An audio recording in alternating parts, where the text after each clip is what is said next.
Hello friends, how are you? I hope well.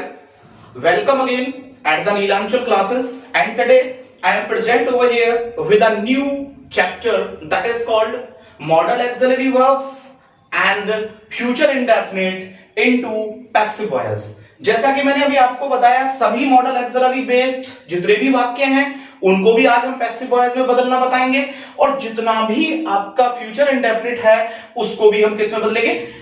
Passive voice में। तो चलिए हम शुरुआत करते हैं, लेकिन उससे पहले मैं आप लोगों को बता दूं कि आप जानते हैं कि जो हमारा मॉडल एक्सिलरी वर्ब्स होते हैं वो 13 होते हैं, जिसमें can, could, may, might, should, must, ought to, need, dare, will, shall, would, ये सभी आती हैं। अब इन पर जितने बेस्ड हैं उन्हें हम किस में बदलेंगे? पैसिव वॉइस में। और मैंने इसी के साथ फ्यूचर इंडेफिनिट को भी क्यों जोड़ा है? क्योंकि फ्यूचर इंडेफिनिट में जो विल और शैल का हम प्रयोग करते हैं वो भी तो हमारी मॉडल एक्सिलरी वर्ब्स ही हैं। तो क्यों ना हम इन सबको एक साथ लेकर के ट्रिकी चले आगे। अब मैं आपको बता दूं कि यदि मॉडल एक्सिलरी बेस्ड हमारा कोई भी सेंटेंस है और उसे हमें पैसिव वॉइस में बदलना है, तो मॉडल एक्सिलरी वर्ब के बाद हमको बी का प्रयोग करना होता है और एक्शन थर्ड लाना होता है, और बस हमारी जो मॉडल एक्सिलरी बेस्ड सेंटेंसेस होते हैं उन पर हमारा नंबर पक्का हो जाता है। तो चलिए मैं आपको समझा देता हूं। यदि हमारा वाक्य असर्टिव होता है, यानी कि असर्टिव के अंदर हमारा एफर्मेटिव और नेगेटिव होता है, तो हम सबसे पहले क्या लाते हैं? ऑब्जेक्ट को हम सब्जेक्ट के रूप में यहां पर लाते हैं। उसके बाद हम क्या करते हैं? उसके बाद हम मॉडल एक्सिलरी वर्ब लेकर के आते हैं। उसके बाद नॉट या नेवर में से लेकर के आते हैं, जो भी है।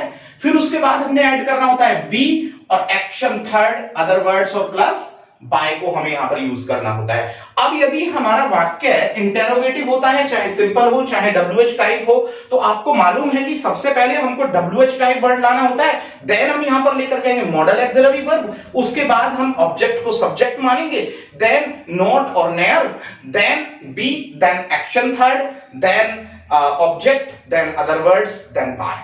तो आपने देखा होगा कि यहां पर WH टाइप वर्ड है, मॉडल एक्सिलरी वर्ब है, ऑब्जेक्ट को सब्जेक्ट, नॉट या नेयर, बी, एक्शन थर्ड और बाय हम लाएंगे। देखिए यहां पर कुछ वाक्य मैंने लिखे हुए हैं और उनको हम कन्वर्ट करते हैं पैसिव वॉइस में। तो देखिए फर्स्ट लिखा हुआ है Sumit will not play football, Sumit football नहीं खेलेगा। अब देखिए यह कहने के लिए हमारा फ्यूचर इंडेफिनिट है, सुमित फुटबॉल नहीं खेलेगा, लेकिन है तो मॉडल एक्सिलरी बेस्ड ना, तो हमें फ्यूचर इंडेफिनिट अलग से पढ़ने की क्या आवश्यकता है। तो सुमित फुटबॉल नहीं खेलेगा, तो इसके अंदर जब हम बात करें कि इसमें हमारा जो ऑब्जेक्ट है वो क्या है? फुटबॉल। तो फुटबॉल नहीं खेली जाएगी सुमित के द्वारा। तो हम इसे जब बनाएंगे तो हम कहेंगे इसको कि फुटबॉल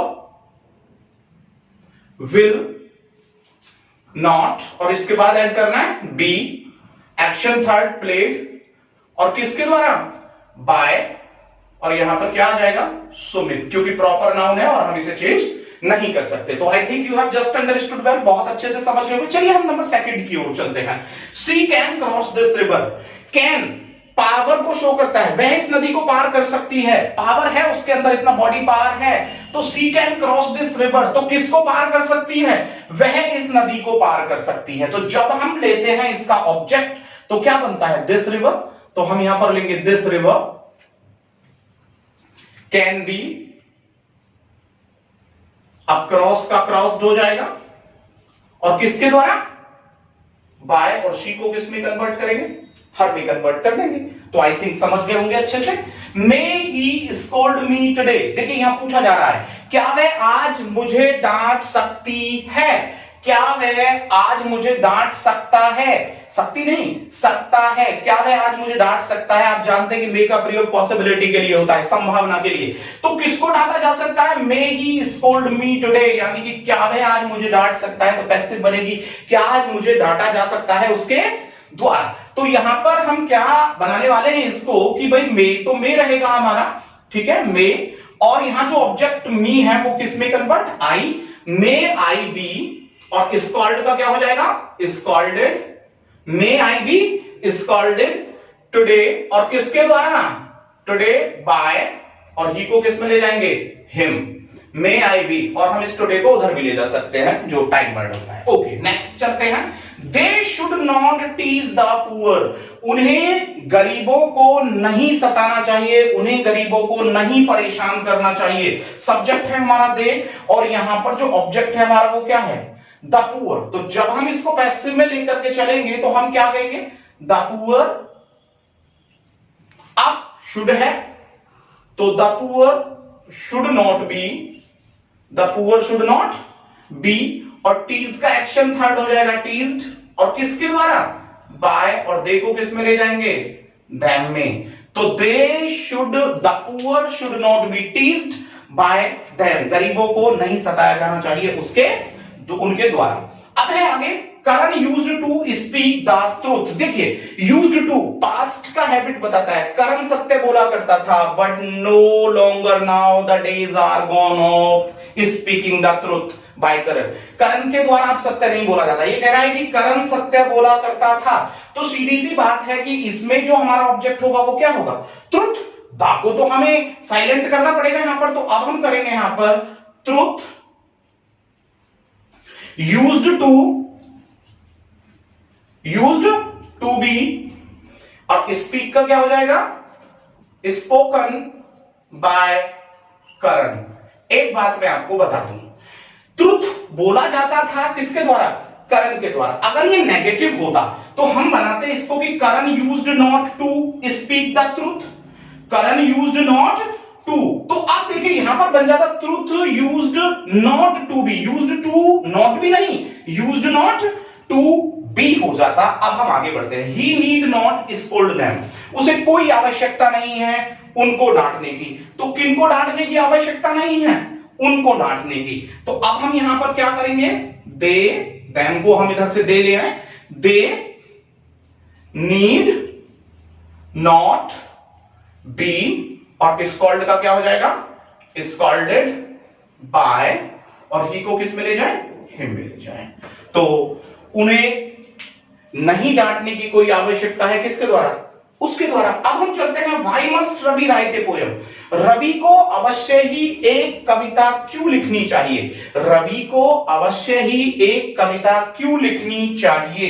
तो देखिए जब हम इसको पैसिव में लेते हैं तो पहले वही ऑब्जेक्ट, और ऑब्जेक्ट क्या और किसको से निकालते हैं, हुम और व्हाट से निकालते हैं। तो क्या अ पोएम, कोई भी कविता क्यों नहीं लिखी जानी चाहिए, किसके द्वारा, रवि के द्वारा। तो हम क्या करेंगे, why must Ravi write a poem. तो यहां पर हमने बोलना पड़ेगा कि why must Ravi write a poem, तो यहां WH वर्ड है तो व्हाई तो व्हाई रहेगा, why must a poem, why must a poem be written, और किसके द्वारा, बाय रवि। ओके, अब क्वेश्चन मार्क। तो आई थिंक कि आप समझ गए होंगे कि व्हाई मस्ट अ पोएम, यहां पर आपने देखा ये ऑब्जेक्ट सब्जेक्ट हो गया, बी के बाद एक्शन थर्ड है, और बाय रवि को हमने एज इट इज यहां पर लिख दिया है। तो आई थिंक कि आप जो ये 7 एग्जांपल्स हैं उन्हें बड़ी आसानी से समझ गए होंगे। चलिए हम और यहां पर नंबर 8 और नंबर 9 एग्जांपल की यहां पर बात करते हैं, और नंबर 8 और नंबर 9 एग्जांपल में अभी देखते हैं कि हम क्या लिखते हैं यहां पर। ठीक है, तो आप बिल्कुल ध्यानपूर्वक हमारी जो वीडियो है उन्हें वॉच करते रहिए, और बिल्कुल नीलांचल क्लासेस के साथ अपने कैरियर को आगे बढ़ाने की निरंतर कोशिश करते रहिए। ठीक है, तो चलिए अब हम यहां से जब आगे बढ़ रहे हैं तो हम यहां से आगे जो देख रहे हैं एग्जांपल नंबर 8 और 9, दो को यहां पर और देखते हैं हम यहां पर एग्जांपल नंबर 8 और 9। और देखिए यहां पर जब एग्जांपल नंबर 8 की बात आ रही है तो चलिए हम 8 को देख लेते हैं। और 8 यहां पर कह रहा है कि shall I not buy a tractor, okay, shall I not buy a tractor, क्या मैं एक ट्रैक्टर नहीं खरीदूंगा, क्या मैं एक ट्रैक्टर नहीं खरीदूंगा। और जब उसने बोला कि क्या मैं एक ट्रैक्टर नहीं खरीदूंगा, तो जब पैसिव में लेकर के जाएंगे तो क्या होगा, यहां ऑब्जेक्ट लेना पड़ेगा, क्या एक ट्रैक्टर नहीं खरीदा जाएगा मेरे द्वारा। तो हम यहां पर क्या करेंगे, ट्रैक्टर है तो यहां will a tractor, will a tractor not be और क्या करेंगे बॉट किसके द्वारा बाय मी तो आई थिंक समझ गए होंगे अच्छे से। और नेक्स्ट और लास्ट हम देख लेते हैं एग्जांपल नंबर 9 को यहां पर। और एग्जांपल नंबर 9 हमारा यहां पर कह रहा है कि माई मदर